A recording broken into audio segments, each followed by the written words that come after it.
your son, Lord, we made a mess of things.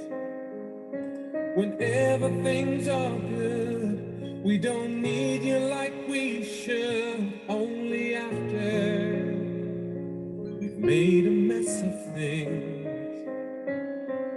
Oh, how far we've strayed.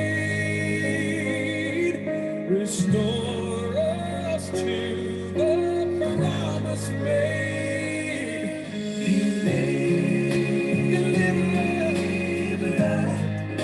Deliver hide your face from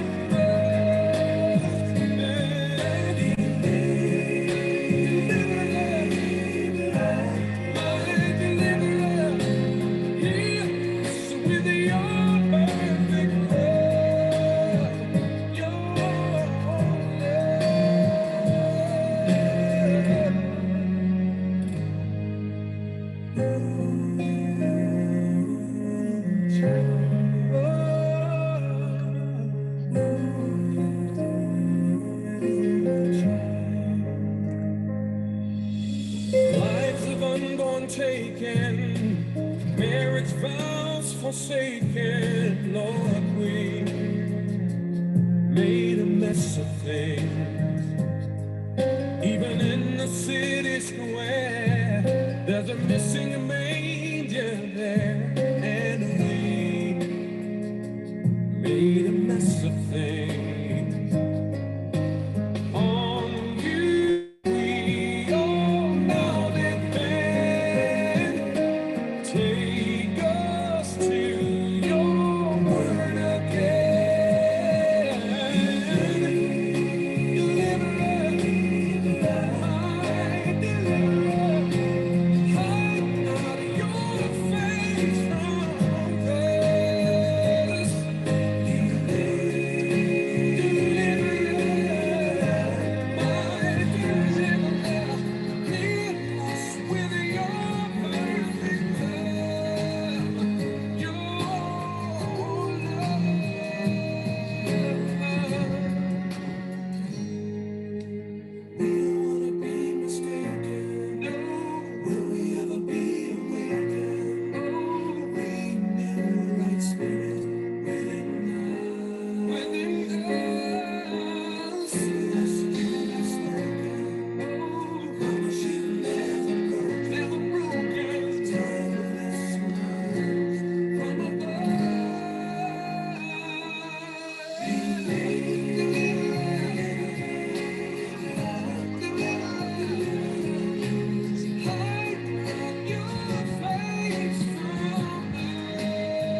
All right, and good afternoon, and welcome to another edition of Birmingham Bible Church's Winning Wednesday. We are so excited that you could join us here on today. It is on this day every Wednesday at 12 noon that we declare that you are a winner, I'm a winner, we are all winners, and so we are also all victorious. And on today, we have another important topic. This topic is for our living. We need to do better and be better in our lives. And so we need to make sure we are doing our part to be healthy. And so we like to thank you guys for joining us here on today. This month is about kidney awareness. It is Kidney Awareness Month. And like you and I'm sure you all know that the kidney is a very important organ. We have important organs in our body. Of course, we have the liver, we have the heart, all sorts of important organs function together to keep us alive and keep us functioning. And so the kidney is, of course, very important. And so on today, we want to make sure that you get the necessary information to keep your kidneys in great condition. So today we're going to talk about the kidney. We're going to talk about the function of it, what happens when it's not functioning, some treatment options so that you can make an informed decision about your life, about a family member's life, so that we can all be better. And so we have with us here on today, Dr. Miller. He is a family practitioner. And so he is, of course, with the Miller practice in Macon, Georgia. And we are excited that he is here with us on today to give us the information that we need. And so, hey, Dr. Miller, how are you? Hey, Dr. good Miller. Hey, afternoon. there you are. Good. How are you? All right, all right. I was a little slow pushing that button. That's okay. That's all right. Thank you for joining us here on today. Thank you for, you've been with us before and you give us such great information. And so we love to have you on. And so we want to have you on again. And so let's go ahead and start. First of all, tell us how long you've been practicing. Let's do a little introduction here. Oh, goodness. Okay, you asked these hard questions. That's been in this location 10 years, so probably a total of about 19 to 20 years at this point in time in Wow. practice. Okay, in private practice. Yes. Okay, awesome. And so we know this topic as well as other topics well. And of course, I know you're a general family practitioner, but of course, you're going to give us the basic information. But then from this point on, people can see a nephrologist if they need some additional help. Correct? Is that correct? Is that right? Okay. All right. Awesome. All right. So let's go ahead and start. What is the purpose of our kidneys? Okay. Well, I'm very glad you asked. First of all, the kidney filters the blood. So as a filter, of course, it is trying to eliminate things through the urine that are chemicals that are in excess, things that your body does not need. And then it also, of course, gets rid of the extra water that the body does not need. But it also, it's kind of a multi-purpose organ. So the filtering job, we just talked about, and of course, other organs do a filtering function as well. Most obviously, the liver is a filter of the blood and different types of chemicals.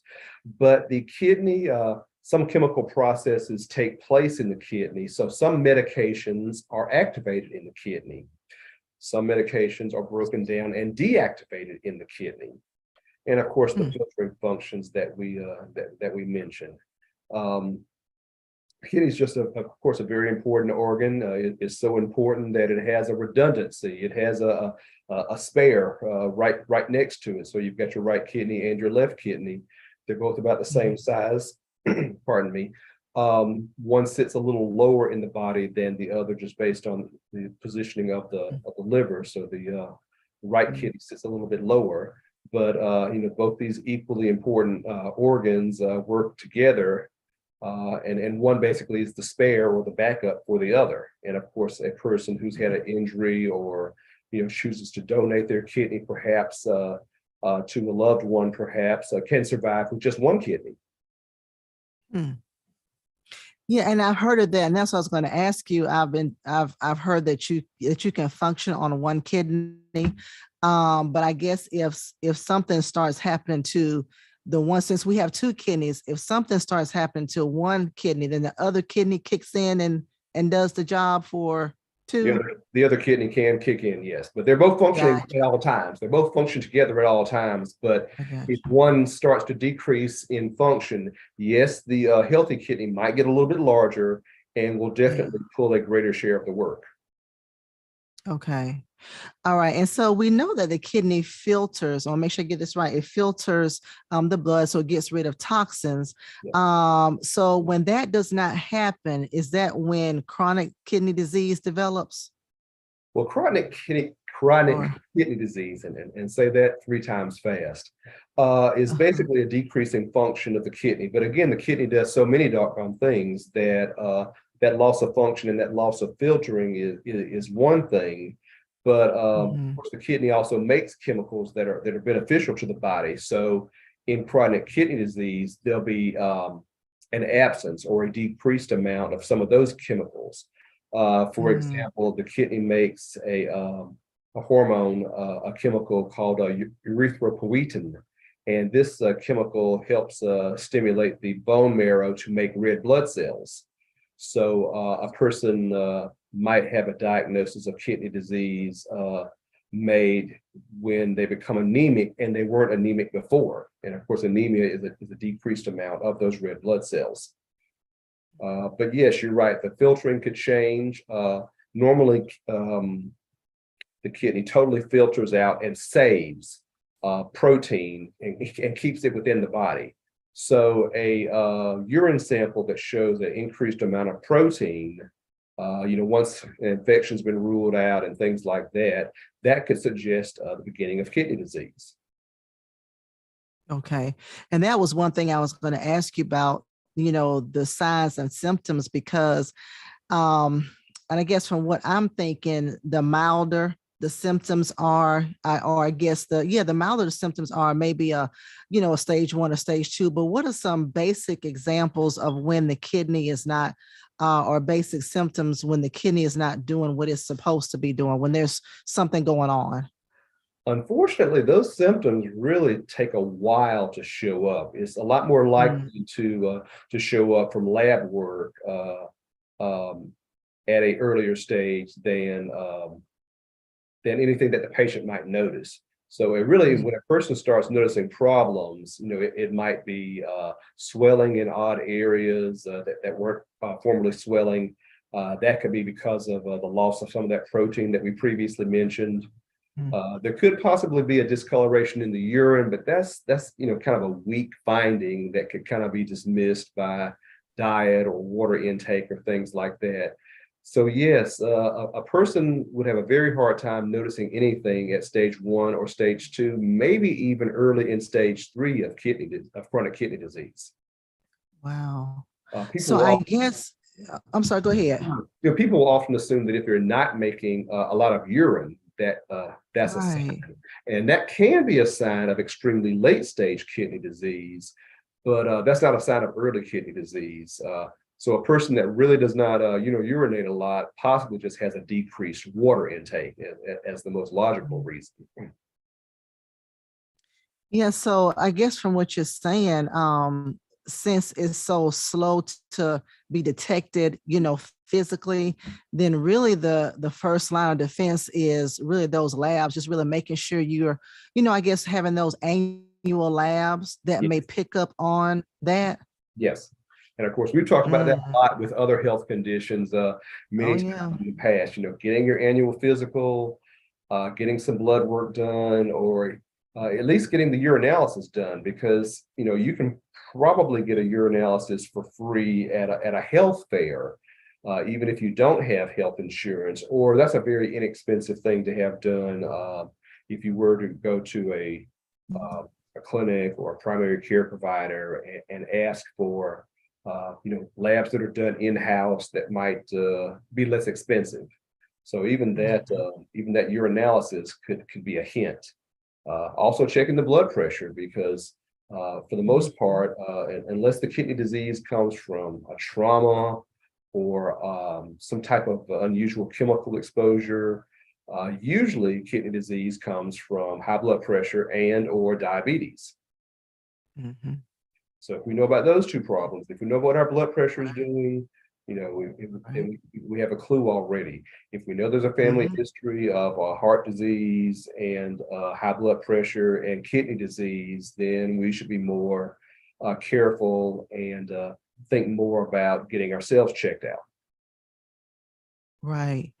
And that was one question I had. So what are some things that can lead to it? So we just talked about high blood pressure, and diabetes. Is there anything else? Because I read somewhere like there may be Like, is there another illness that can cause it? Well, now that is true. Now you can have what we call acute kidney injury, and acute just means Yeah. short term. And of course, some people that have acute kidney injury, let's say a bad dehydration. So, it's a guy, it's a lady, and they're working hard in a warehouse, and they're not drinking enough water, and they get heat exhaustion or worse, heat stroke. And they have to go to the ER and get IV fluids and things like that. But yes, in a illness like that, which is normally very short-lived, a week or so to recover, something like that, that can lead in some unfortunate individuals to chronic kidney disease. It will be acute injury at first, and of course the hope and the prayer is that adequate medical treatment, adequate rehydration, removal of any other kidney insults going on, and the kidneys will recover. But for a few people, that doesn't happen. Other infections, COVID infection has been linked with decreased kidney function, in the weeks following, the recovery, especially if it was a somewhat moderate to moderately severe case. We're not gonna talk about the people that were in the ICU and tons of medications because that's a severe insult. But let's say the people who they felt horrible, they stayed in bed a week or two, maybe they didn't drink enough fluid when they were sick. Maybe it's just totally the inflammatory effects of COVID that we know exist. But COVID has been linked with some at least short to medium term kidney damage, which hopefully in most people recovers. But again, we're still writing the book on COVID, so we'll have to stay tuned on that. But other severe infection, a person that's had maybe sepsis for whatever reason might have kidney damage. A person with trauma, which direct trauma to the kidney. But let's say, for example, a person that those people in Turkey a month or so ago with the collapsed buildings and such. When you have a lot of muscle damage, muscles have a lot of chemicals in them that the kidney has to try to filter out. And that combined with dehydration often leads to kidney damage. So a person that's had severe muscle injury, military recruits exercising heavily, that leads to muscle breakdown, decreased fluid intake, also with training in sports or for the military. Those two are a perfect storm for kidney disease because the muscle chemicals are pretty nephrotoxic on their own, and the dehydration is also an insult to the kidney. So injuries like that can lead to kidney disease, and some of those people, unfortunately, it lingers and becomes a chronic kidney disease. Jeez. Wow. Okay. I didn't realize that about the decreased dehydration. You always hear, drink more water. And now you know why, because then that's when, you have some kind of damage to the kidney. And so I didn't realize that with athletes, those in the military. So if you're an athlete and you're listening, make sure you stay hydrated when you're out there and practicing. Now maybe you can dispel this myth, because I've always been told that if you take just too many over-the-counter medications, that can affect your kidney. So I'm one, like, if I have a headache, it has to be like a migraine before I'll take some medicine. So is that true? If you take too many medications, it can affect your kidney? The over-the-counter and the prescription non-steroidal anti-inflammatory drugs. So those are all the ones like Aleve or naproxen or ibuprofen, Motrin, the pill form of diclofenac, even though that's prescription only, but any of those anti-inflammatory medicines. So basically anything across the counter, including aspirin, but not including Tylenol and acetaminophen. Right. Tylenol is okay for the kidneys, but bad for the liver. Everything else is bad for the kidneys and okay for the liver. So it's always a balancing act, and literally, like everything else in life, you have to have moderation. Okay. In talking about the, I guess, chronic kidney disease in itself, I know we talked a little bit about stages. So in the beginning, there's not too many symptoms that a person has, but then by the time you sound like you get to stage 3. So what does that look like? I know there's probably specific numbers, filtration rates, and all that stuff, Right. but Sure. do you have an idea of just kind of what the stages are for that? Okay, so with kidney function, now the numbers really are a little more generous than this, but if we rank it just on a scale of 0 to 100, then a Okay. person at 100 or above is totally normal. Hmm. Somewhere just below 100, we start thinking about calling it CKD 1, stage 1. And after we drop a few more points, let's say again into the mid 80s or so, that's CKD 2. And once we get into the 70s or so, I'm the nephrologist, of course, Right. they quote these numbers, so don't quote me Yeah. on. But into the 70s and such, that's a CKD 3, and there are actually two parts, an A and a B of CKD, chronic kidney disease 3. And of course, the A is a little bit better than the B. Uh, so that later stage into the 60s becomes a CKD 3, and that's really where the attention is um, certainly warranted, is when the numbers decrease like Hmm. that. Hmm. And before I go any further into 4 and 5, one thing to note is that kidney function naturally declines with age.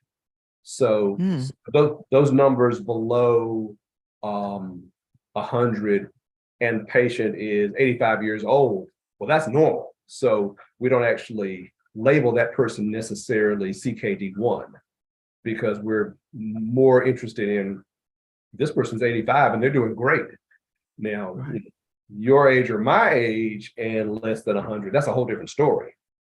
Uh, Right. and of course, then if you look at, do they drink water? Do they have a lot of arthritis and they're taking anti-inflammatory medicines? But, for a person of a certain age, that 90 or so might be totally acceptable, and we might not even choose to label it as any sort of pathology. Hmm. And when you're talking about water, let me veer off a little bit. Okay. Is it possible? Because I know you can be dehydrated. Is it possible to be overhydrated? Would that affect the kidney as well if you're drinking too much water? It will affect the kidney, but more it affects so many other systems, and Ah, the okay. kidney just can't cope. Because Gotcha. if you were to drink so much water in a time frame where the kidney can't balance out all the other things, because the kidney could allow you to urinate off the water, but the other thing the Right. kidney does is maintain the correct concentration of the blood for sodium and potassium and things, and Mm. that system can be overwhelmed. So a person with a super low sodium could have a seizure. Uh, a Mm. person with a detriment to their potassium level, could have heart or cardiac arrhythmias. So a lot of things can happen from the excess consumption of water within like a short time. I think there was this case where someone was dared for a radio contest how much water they could drink, and they were able to consume an awful lot of water in a short time. But then Mm. their body, just can't Mhm. reacclimate and get the electrolyte levels back in time. And so I think they sank into a coma because their sodium level was so low. Wow. Yeah. Yeah. Okay. Um, okay, so we talked a little bit about the kidney and as far as the stages and symptoms and stuff. So so let's just say somebody who's listening, they're whatever stage they're in. If you can give us like the various treatment options that are, and I know it kind of depends on where a person is in their kidney disease. So what are some treatment options for those who have it? Okay. Well, let's just say, it's a person and they're not considered elderly, whatever number you want to call senior citizen or elderly. We'll say this person is not that. So we're expecting that their numbers, their filtration rate is supposed to be above 100. And, so it could be you or me, perhaps. And then their number seems to have declined below 100. We would look at what's their blood pressure. So if this person had blood pressure that was, anything above perhaps 130 over 85, we would want to become more aggressive with their blood pressure control. So if they didn't think they were hypertensive, but their numbers were always running 130 something over 85, then we would go ahead and treat them as if they had severe high blood pressure and start taking care of that, because we would want a lower blood pressure. We would want that individual to drink a lot more water. We would want that individual to start changing their diet. So definitely a lot less foods that are high in sodium.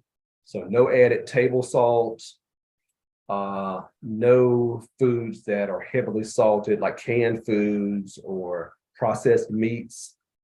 Of course, all the cold cuts and all have tons of sodium and potassium and all kinds of chemicals in them to preserve them. So we would say a lot more fresh foods, a lot more fresh meat, smaller portions of meat, because meat is protein. Protein is one of the harder things for the body to break down. And of course, a person who has kidney disease, even if they're not leaking protein yet, we want to go ahead and start kind of reducing bad quality protein and only having good quality protein. Okay. Go ahead. I'm sorry, go ahead. Okay. So if this person's numbers continue to decline, we would look at other factors. So what's going on with their weight? Maybe their blood pressure is okay, but maybe their weight is off. Maybe they have a tendency toward pre-diabetes or diabetes. Maybe they have some underlying kidney disease. You can have, some people have a family history of kidney disease and can have something like a kidney that is shaped in an unusual manner. So there's such a thing as a horseshoe-shaped kidney. So it literally is kind of shaped like a horseshoe, and usually it's just a relatively large single kidney, but it doesn't really work as well as the normal God-given two.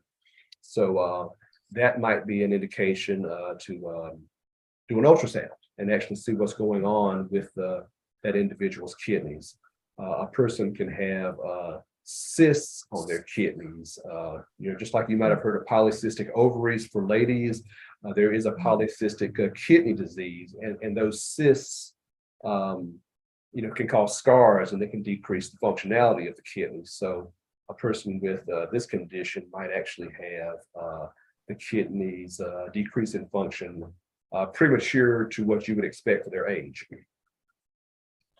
Okay. And so when does, and everybody's heard about dialysis, when does dialysis become an option? Okay. So when a person, they start progressing through kidney disease, and again, kind of depending on, the exact individual's needs, that person will probably get a nephrology referral, as you mentioned earlier. The nephrologist generally starts talking to a person about dialysis when they're in CKD4. So that's when you've got filtration basically in the 40s or declining down into the 30s.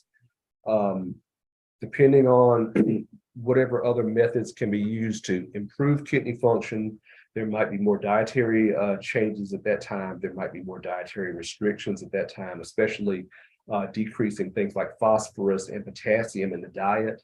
So decreasing phosphorus would mean a person that liked to eat nuts and seeds, those types of foods, they're great for protein, they're very healthy in a lot of ways, but because of all the different minerals they have, the phosphorus, the zinc, all these chemicals that have a positive charge to them, those have to be restricted, because they end up making problems for a person that truly is descending into the deeper levels of chronic kidney disease. So those dietary restrictions might take place. For a person that's even lower in stage 4 and approaching stage 5, there might even be medications added to help eliminate extra phosphorus or extra calcium, because those ions can accumulate in various parts of the body and again cause problems, hardening of the arteries, hardening of the heart, even more precipitation and hardening of the kidneys. So those chemicals could actually increase the speed of a descent into dialysis. I'm sorry. And then at some point in time during stage 4, the patient might get the venous access for future dialysis. There will be discussions on if this person could be a transplant patient, and that's something that should always be asked, especially if they're relatively young being maybe less than 65, depending on how healthy they are otherwise. But am I a transplant patient? And if so, where might we get that transplant? A person who's got a donor, of course, has a lot easier task than a person who, doesn't have any matched relatives or doesn't have anyone who's willing to donate and has to go onto the registry. Both are possible. Yeah. Oh, good. Were you saying something No, else no. Okay. Yeah, those options are very important. And you talk about dietary changes because a lot of us I talk about that. We don't want anybody to mess with our food. But those are so important, especially in the beginning stages. What you said about even decreasing the salt intake, portions of meat. I did not know that. I guess all the vegetarians are like, yeah, that's what we've been talking about. Just decrease the meat. That's true. Yeah, but didn't know that as well. And then, there are various treatment options you talked about. So, what are the risks, if we just do not, adhere to these treatment options that are discussed by our physicians? What's the risk if you don't obey them? Well, kidney disease, of Need course, you to clearly be as straight as you can, Dr. right. Miller. Yeah. Kidneys are required for survival. Mm-hmm. So a person, who totally descends into stage 4, stage 5 kidney disease will at some point have to either do dialysis or choose to leave this plane of existence. But Okay. but because kidney disease, kind of affects so many other things in those later stages, people with kidney disease, are at higher risk of a heart attack. From all those electrolyte imbalances that we mentioned about potassium before, certainly too much and too little potassium is bad for the heart. Of course, we mentioned about the seizures with the decreased sodium. Of course, the hardening of various tissues, including the heart, from the calcium and the phosphorus, could also lead to conduction abnormalities in the heart, which could again lead to heart attack, stroke, coagulation difficulties, all these things that could negatively affect the heart and the circulatory system. So with the kidneys, at some point in time, you'll pay in one way or the other, and Right. that's the kind of the unfortunate truth of it. Right. Amen. Yeah. Well, we need to hear that, because sometimes we just have to get that information, and it has to be just hardcore and straight for us to really get it. So appreciate your transparency on that. What kind of foods are good for the kidney? In addition to things we need to stay away from, are there certain foods? And I know people can probably Google it, but what are some foods that you know of, or possibly that they say are good for good kidney health, for those of us who may not have any kidney issues, but hey, I just want to make sure my kidneys are getting the foods that they need to survive. Okay, all right. Well, of course, water is always at the top of the list. Yeah. And lots of fruits and vegetables. So you're right that the vegetarians or the vegans do get to kind of brag on that point. But the diet is still just a part of the whole overall health package. So being the vegan, but having poorly controlled blood pressure for other reasons still wouldn't be enough to protect you.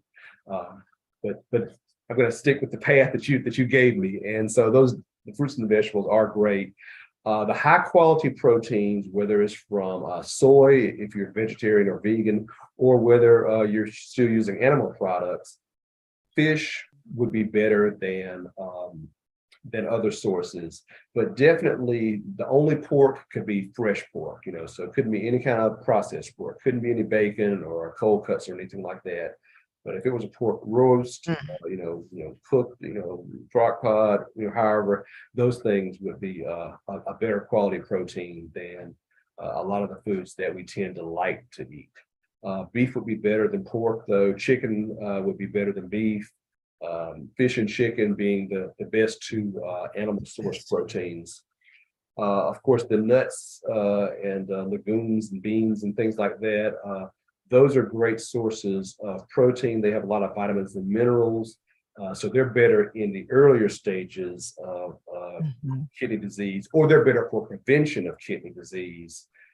We have to limit those quantities because of their high mineral and protein density. Once you start getting deeper into kidney disease, that becomes, then you can eat it, but you have to eat much smaller portions of it, because otherwise you have to take all the different medications to help get rid of all the good vitamins and minerals, mostly minerals, that you've consumed too much of. Yes, But sir. fruits and vegetables are great. The high quality proteins also. Okay. Okay. With great information, Dr. Miller. So you know, based on what you said, is there a cure for it? I know we talked about how we can, slow down the progression of it. Is there just some magic pill out there that says, hey, you take this and you'll be free and clear? That person would be incredibly wealthy. I No, know that's right. there is no cure at all. There Yeah. certainly medicines that help it, depending on what kind of health problems you have going on. And I kind of don't want to endorse anything, because then it becomes kind of like that diabetic medicine that now everyone wants to use for weight loss. So Yeah. right, okay, so you know what I'm talking about. So Yeah. I'd rather say, if a person doesn't have kidney disease and they're a listener, then just be proactive about trying to protect, the water, the diet, making sure that blood pressure and blood sugar are controlled. A person that has issues, I would say, discuss with their primary care, their internal medicine, or if they have gone, if they're that concerned, then maybe even a consult with a nephrologist, even if they don't knowingly have the problem, to try and be ahead of the problem. But we don't want to prescribe or suggest medicines because they might have a side effect of helping the kidney. Because sometimes it's just a might help until all the studies come out and are fully vetted. Yeah. Well, thank you, Dr. Miller. This was some great information. Just on kidney health. Every organ in our body is so important. And so, the fact that you said that this kidney disease is a slow progression, so you may not see it symptom wise until it's like a stage 3, or stage 4. And then if you're like some people, they'll see some swelling, like, oh, I just been up on my feet all day. And that's not the case. It's, it may be something else going on, but that's not to create a whole type of panic, and being a hypochondriac. But it's so important. We've said this in every medical segment, that early detection is the key. Yes. And so it is so important for everyone every year to get an annual. And I know you talked about urinalysis. I hope I'm saying that right. Yes. Is there anything else, blood work, that could be used to, I guess the standard blood work when you go, just to detect if there's an issue coming? Yes. Well, your standard blood work, the labs that I use, for the most part, they call it the chemistry panel or the chemistry 14 panel. So that's 14 different labs, including the BUN and the creatinine, which are the main 2 kidney tests. But then those also have the main electrolytes. So they've got the potassium, they've got the sodium, they've got the chloride. And so all those are chemicals that are, directly affected by the kidney. And of course, your complete blood cell count. So again, people can have anemia for lots of different reasons, but If you've been being followed by your doctor regularly, and there's all of a sudden a decline in your red blood cells, well, the thoughts are going to be, is it the kidneys, or is it something going on colon wise? And of course, you're going to look right back through your chart, and it's going to say, oh, the colonoscopy was last year, so the kidneys just got upped in the index of suspicion, is what we say. Which system do we think is causing this problem? So routine blood work, is a great finding. And I don't know, how many people look at their patient portal if their doctor has one, but the way the labs are presented to us, if it's a lab that's been ordered every year from the same lab, they literally show up one after the other. So I can sit here and look at your kidney function as it's been for years in a column, and it's like it's going to just literally jump up at you. Even if it's abnormal, it's going to show up in red, and even if it's normal, it's going to show the numbers as it declines or increases. So it's very easy to track. As if you're going to the same doctor and they're using the same labs, it literally shows up on the same screen in a flow chart, and it's very easy to follow. So having that relationship with one person, and asking questions, it's okay to have a little list, and what's my kidney function going on? It's okay to have 4 or 5 questions, not 15, but 4 or 5 good questions about a subject that concerns you. Right. And then you can be armed with some information to go out that next 6 months to a year and try to improve it, try to work on it. Yeah. I love the patient portal. I have the patient portal, and you're right. You can actually see, and some of those things you mentioned, creatinine and the BUN, that's on there, making sure that's on there, and then asking questions. Okay, what is this? Because some of those tests, I don't know how to say it, so I don't even know what it is, but ask the question in the portal, hey, what is this? Should I be concerned? And those kind of things. So you're right, ask questions when you go. And if you're not satisfied with your physician, they're not giving you the answers, they're blowing stuff off, you have the right to go see somebody else. You do. You should shop around, because that person might be my wife gave an example once of, she had a primary care provider, and that doctor had like a medical spa and things. So that person was a lot more interested in doing kind of the more frivolous stuff. But when you get a little older, it's like, I want you to be checking my kidneys and my liver, and so they part company. So that person was great for that stage of life, but not great when you have a couple of kids and you're trying to stick around a bit longer. So it's okay to, it's okay to ask your physician, can we do things a little different? If they're flexible, and if they're not, there are other sources, and you can part on good company and in good terms. That's right. Exactly. Thank you so much, Dr. Miller. Listen, everyone, just a few announcements. This was a great topic on today. Please go back. We've had some great topics all month long, really dealing with various things. We had nutritionists on. We had a person talk about Alzheimer's from a personal experience. Her husband received the diagnosis of Alzheimer's at the age of 50. And so now she speaks from personal experience, but she also works with the Alzheimer's Association here in Alabama. Go listen to that. Go back and listen to Katrina, the attorney here in Birmingham, talking about the importance of wills. So important, y'all, the importance of wills. Dr. Rochelle on last week talked about what you should know about colorectal cancer. And then on today, we're talking about chronic kidney disease. You're right. Say it 3 times fast. Chronic kidney disease. Dr. Bill talked about that on today. And so go back and watch, listen, share. Make sure you share this broadcast with someone that you know, someone that you love. Also, don't forget on tomorrow, we are having our Experiencing God small group. You want more information on that? We meet every Thursday at 7 via Zoom. Please send us an email at ladypam@tcowi.org. Don't forget our worship service experience, our temple worship celebrations that are going on every Sunday at 10 a.m. at the School of C.W. Hayes here in Birmingham.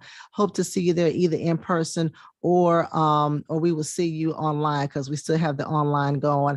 But we have a great series that's about to kick off this Sunday. Not going to give it away, but y'all are going to just really be blessed by it as you always are every Sunday. Of course, don't forget to study the scriptures is every Tuesday, 7:00 p.m. We are journeying through the book of Jude. Go back and watch that as well. But newsletter coming out, so y'all get more information about the things that are going on in the month of April. And so, Dr. Miller, thank you for joining us here on today. Please just give us a takeaway. I'd like to tell all our speakers, give us something we can remember, something just that stands out, just summarize what you said on today. Okay. Well, your health is your wealth. So take a moment, pull up, your physician's phone number from your phone, make an appointment, invest in yourself, know what your blood pressure is, know what your blood sugar is, find out about your family history, and take care of yourself. You only get one life. You want to live it to the fullest. You don't want to spend, multiple days a week in a dialysis center. And of course, you've noticed perhaps how nice the dialysis centers are in Black neighborhoods. There's some of the nicest buildings in predominantly Black neighborhoods, at least in Macon, Georgia.